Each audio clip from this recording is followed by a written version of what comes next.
Hey, this is James with Springs in the Desert, and today we're going to talk a little bit about Father's Day.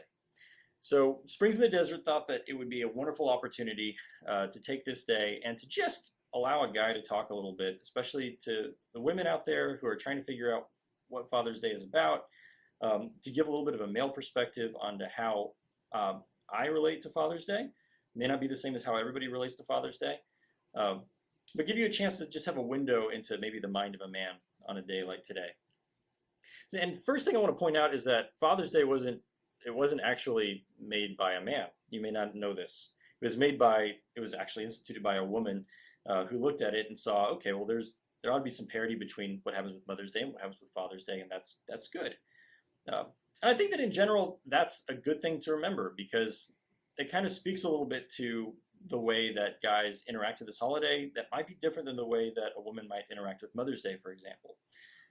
So first off, let me say that, again, not everybody's experience is the same. There are going to be different guys out there that feel differently for Father's Day.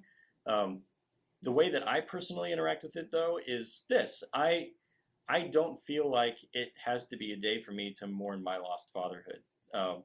I know that there are going to be different times and different seasons that guys may interact with this differently, but I don't necessarily feel a greater sense of a need to be emotive or a greater sense for me to kind of process feelings on this day relative to kind of any day else.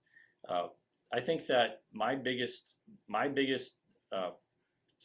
sorrow, perhaps dealing with infertility, a lot more of it comes from the way that I relate to my wife and seeing her sense of loss. So again, specific days where things might be more dedicated to fatherhood don't necessarily hit me the same way, in the same way that a woman might interact with that situation. So what does that mean? Well, I think that the biggest thing is if you're trying to figure out where your husband is at for Father's Day, talk to him.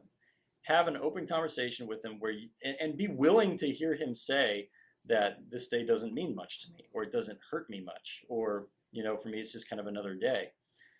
Or, be willing to hear him say that, yeah, today I really feel a loss for fatherhood. But the big thing is don't feel like you have to assume that your husband feels a certain way and react to that without including him in where he is.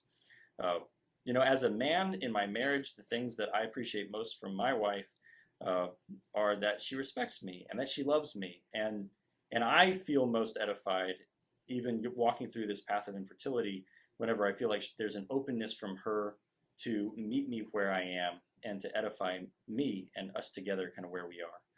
So maybe this Father's Day, take a second and just kind of do a quick temperature check on your marriage. Take a quick temperature check on how you're relating to your husband.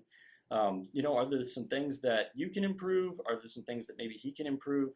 And can you maybe have that dialogue and see what that does to help strengthen you together as a couple and to kind of walk through this really weird path of figuring out how, you deal with a day like Father's Day when you're experiencing infertility. Hope this is helpful. Thank you for listening, and I hope that y'all have a wonderful weekend. God bless you.